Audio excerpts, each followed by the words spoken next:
આજકાલ પ્રેમ લગ્ન અને મૈત્રી કરાર પર રહેવાનું ચલણ વધવા લાગ્યું છે।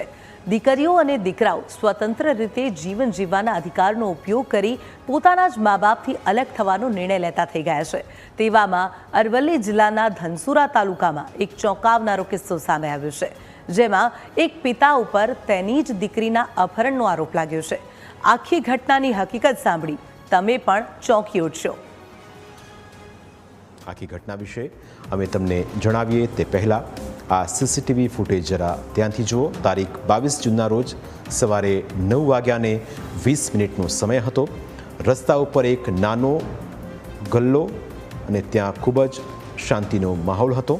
ત્યાં જ અચાનક આ ગલ્લા આગળ એક કાળા રંગની કિયા સેલ્ટોસ કાર આવીને ઊભી રહે છે। તેમાંથી 3 થી 4 માણસો ઉતરે છે અને ગલ્લા આગળ ઊભી રહેલી એક છોકરીને ઉઠાવીને લઈ જાય છે। આ સીસીટીવી ફૂટેજ જોયા પછી સૌ કોઈ હેરાન છે। સૌ કોઈ એ જાણવા માગે છે કે આ યુવતીનું અપહરણ કોણે અને કેમ કર્યું। તો તેના પાછળ છુપાયેલી છે એક પ્રેમ કહાણી। ધનસુરા તાલુકાના વડા ગામમાં રહેતા જીત પટેલ નામના યુવકને નડિયાદની એક યુવતી સાથે પ્રેમ સંબંધ બંધાયો। બંને એકબીજાના ગળાડૂબ પ્રેમમાં હતા। આ દરમિયાન તેઓએ તારીખ 11 માર્ચ 2026ના રોજ મૈત્રી કરાર કર્યો। ત્યારબાદ બંને વડા ગામ ખાતે સાથે રહેતા હતા, પરંતુ દીકરીનો નિર્ણય પરિવારજનોને સ્વીકારી ન હતો। પરિવારની વિરુદ્ધ જઈને દીકરી કંઈ કરે તે પરિવારને પસંદ ન હતું। એટલે જ 22 જૂનના રોજ કિયા સેલ્ટોસનો સેલ વાગે છે। ગાડી સીધી ત્યાં જઈને ઊભી રહે છે, જ્યાં દીકરીના પ્રેમમાં પડેલા યુવકના ગલ્લા આગળ તે હોય છે અને ત્યાંથી જ દીકરીને ઉઠાવી લીધી।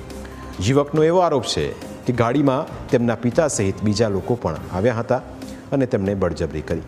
આખરે પોતાની સાથે મૈત્રી કરારથી રહેતી યુવતીને તેના પિતા ઉઠાવી જતા જીત પટેલે યુવતીના પિતા સામે અપહરણની પોલીસ ફરિયાદ નોંધાવી।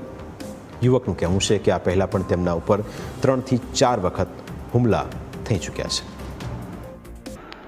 હું અને નેન્સી 3.5 મહિનાથી મૈત્રી કરાર પર અમે રહેતા હતા।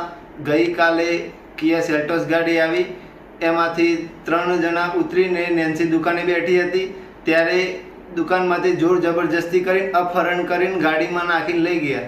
પહેલાં બી આવી રીતે અમારા પર 3 થી 4 વાર હુમલો થયેલો છે। અમે ઘેર કોઈ હતા નહીં અને આ બાબતે હું જલ્દીથી ન્યાય માગું છું।